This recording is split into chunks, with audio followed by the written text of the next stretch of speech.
लहर की तरफ देश जो है वो बढ़ रहा है। महानगरों की अगर हम बात करें तो महानगरों में ओमिक्रॉन के 75% नए मामले अभी तक सामने आ चुके हैं, जिनमें दिल्ली, मुंबई और कोलकाता में सबसे ज्यादा खतरा जो है वो लगातार मंडरा रहा है, क्योंकि 75% नए मामले अब सामने आए हैं। आप इससे अंदाजा लगा सकते हैं कि ओमिक्रॉन का जो ब्रेक है वो पूरी तरीके से फेल हो चुका है और बेकाबू रफ्तार जो है वो दिल्ली, महाराष्ट्र में लगातार पैर पसारती चली जा रही है। तो शहर शहर कोरोना का कहर है, लेकिन बावजूद इसके अभी भी लापरवाह सिस्टम, लापरवाह सरकारें, लापरवाह लोग, जो कोई भी सही से संजीदगी से इस पूरे खतरे को नहीं समझ पा रहा है। जबकि पहली लहर में, दूसरी लहर में हम खामियाजा भुगत चुके हैं कि न जाने कितने लोगों ने अपनों को खो दिया है दूसरी लहर में। बावजूद इसके अभी भी हमने कोई सबक उससे नहीं लिया। तेजी के साथ तीसरी लहर की तरफ देश बढ़ रहा है, लेकिन लापरवाही के मामले भी लगातार सामने आ रहे हैं।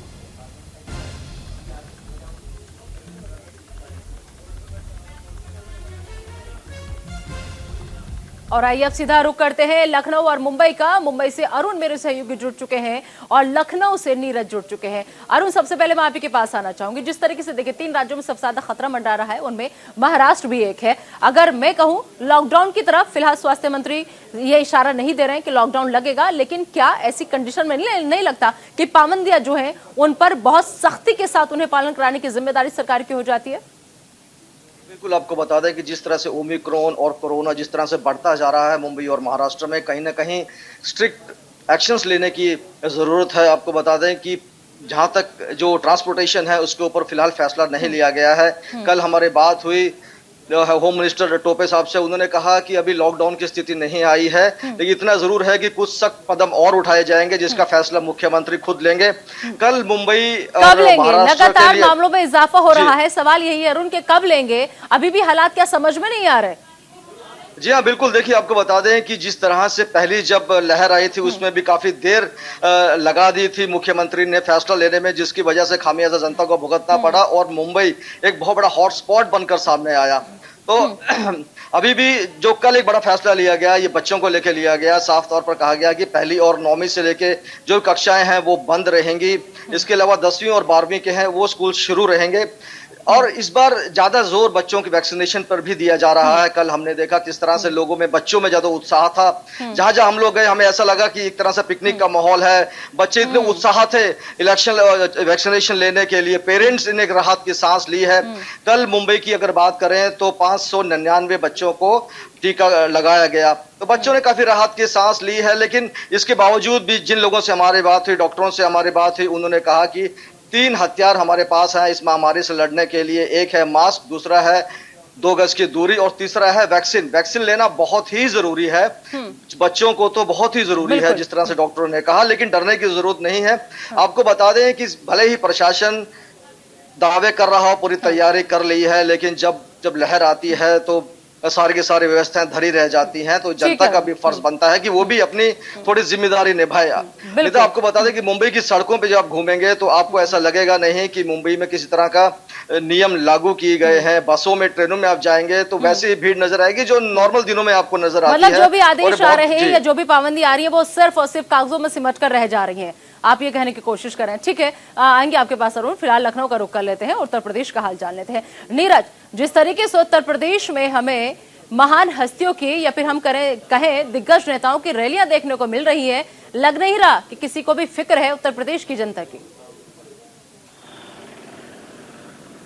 जी हाँ, देखिए बिल्कुल उत्तर प्रदेश में लगातार कोरोना के जो मामले हैं वो बढ़ते जा रहे हैं। इसके अलावा ओमिक्रॉन का भी खतरा सर पर मंडरा रहा है। लेकिन सबसे बड़ी समस्या यहाँ पर अधिकारियों के साथ या जो डिसीजन मेकर्स हैं उनके साथ यही है कि जब बीमारी 3rd स्टेज पर पहुंच जाती है तभी वो इलाज शुरू करना चाहते हैं। अगर 1st स्टेज में, यानी कि अभी जब शुरुआत है, अगर इस समय पाबंदियां लगाई जाए, लोगों को जागरूक किया जाए और प्रशासन सख्ती रखे तो ये बीमारी 3rd स्टेज तक नहीं जा पाएगी। लेकिन जिस तरह से हमने दूसरी लहर में देखा था, कितने तमाम मौतें हुई थी, तमाम तरह की समस्या लोगों को हुई थी, ऑक्सीजन से लेकर हर तरह की विपदा आई थी उत्तर प्रदेश में, उसके बाद भी लोग सजग नहीं है, प्रशासन स्ट्रिक्ट नहीं हो रहा है। तमाम बड़ी बड़ी रैलियों को आयोजन हो रहा है, जो रथ यात्राएं हैं वो चल रही, उसमें भीड़ इकट्ठा करने के लिए तमाम तरह के प्रयास किए जा रहे हैं। तो अगर अभी से नहीं रोका गया तो आने वाले 1-2 महीने में ये स्थिति विकराल हो जाएगी, क्योंकि जो आंकड़े हैं वो लगातार डबल, ट्रिपल और 6-6 गुना बढ़ते जा रहे हैं।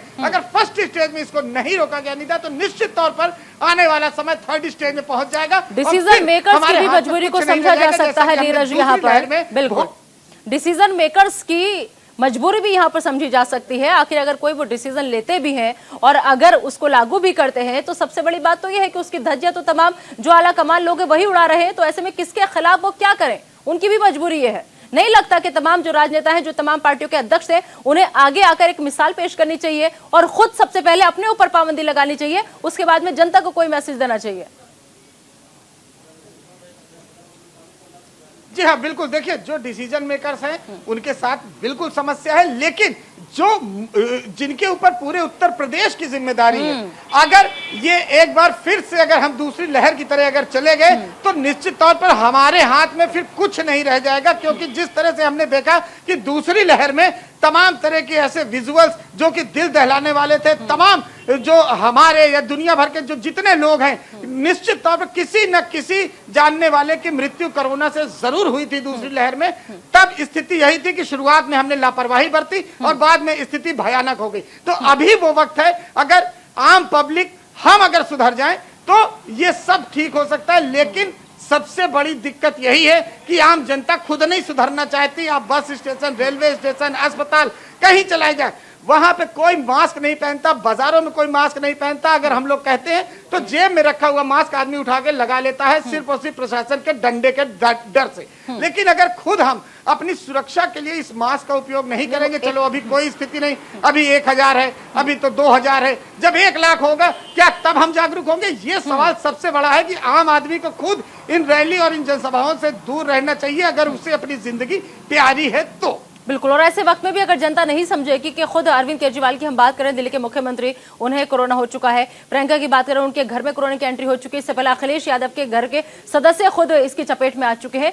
तो लेकिन पब्लिक जो है वो बेवकूफी भरे कदम उठाती है, क्योंकि उसको ये समझ नहीं आता कि अगर इन राजनेताओं को कुछ हो जाएगा तो वक्त पर इन्हें बेहतर इलाज भी मिल जाएगा, अच्छे अस्पताल में ये भर्ती भी हो जाएंगे और इनकी केयर के लिए पूरा सरकारी अमला खड़ा हो जाएगा। लेकिन अगर आपको कुछ हो जाएगा तो उसकी जिम्मेदारी किसकी होगी और आप कैसे जाएंगे? क्योंकि जो हालात हमने देखे दूसरी लहर में, अस्पताल तक नहीं लोग जा पा रहे थे, बेड की कमी, ऑक्सीजन की कमी, ये तमाम वो सारे इंतजाम थे जिसे लेकर कई दावे किए जाते हैं। फिलहाल अरुण कौशिक का एक बार फिर से हम रुक कर लेते हैं। अरुण, आज का आंकड़ा महाराष्ट्र का क्या कह रहा है और क्या लग रहा है जिस तरीके से लगातार आंकड़ों में इजाफा हो रहा है, कितनी जल्द कोई और बड़ी गाइडलाइंस की हम उम्मीद करें महाराष्ट्र सरकार से?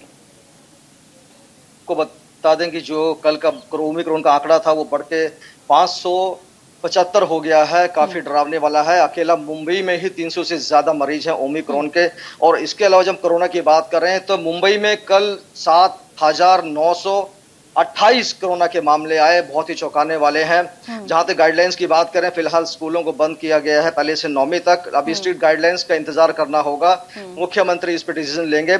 और जहां तक आपको बताएं राजनेताओं की, कुछ दिनों पहले 10 मंत्री और 20 विधायक संक्रमित थे कोरोना से, लेकिन अब ये आंकड़ा बढ़ गया है। अब 25 विधायक हैं जो माफ कीजिएगा कोरोना से संक्रमित हैं। और कल हमने काफी मंत्रियों से बात करने की कोशिश की थी, कोई विधायकों से बात करने की कोशिश की थी, उनके रिएक्शन लेने की चाहे थे इस पूरे मसले पे, लेकिन सबने ये कहा कि हम अभी नहीं आ सकते हैं, क्योंकि पूरी तरह से अब वो खौफजदा हो गए हैं। अब वो टेस्टिंग पे ज्यादा जोर दे रहे हैं। जिन लोगों से भी हमारी बात हुई, जिन लोगों मंत्रियों से, जो विधायकों से बात हुई, उन्होंने ये कहा कि अभी हम अपना टेस्ट करवा रहे हैं। तो जाहिर सी बात है ये आने वाले दिनों में जो VIP जो लोग हैं, इनके ऊपर जो कोरोना का कहर टूटेगा और जो संख्या है और बढ़ेगी। बिल्कुल ठीक है। चलिए, आप लोग भी अपना बहुत ख्याल रखें नीरज और अरुण, क्योंकि बाहर फील्ड में रहते हो आप लोगों को खतरा हमसे ज्यादा होता है। बहुत बहुत शुक्रिया इस तमाम जानकारी के लिए। आप दोनों का नजर बनाए रखिएगा, अपडेट लगातार हम लेते रहेंगे।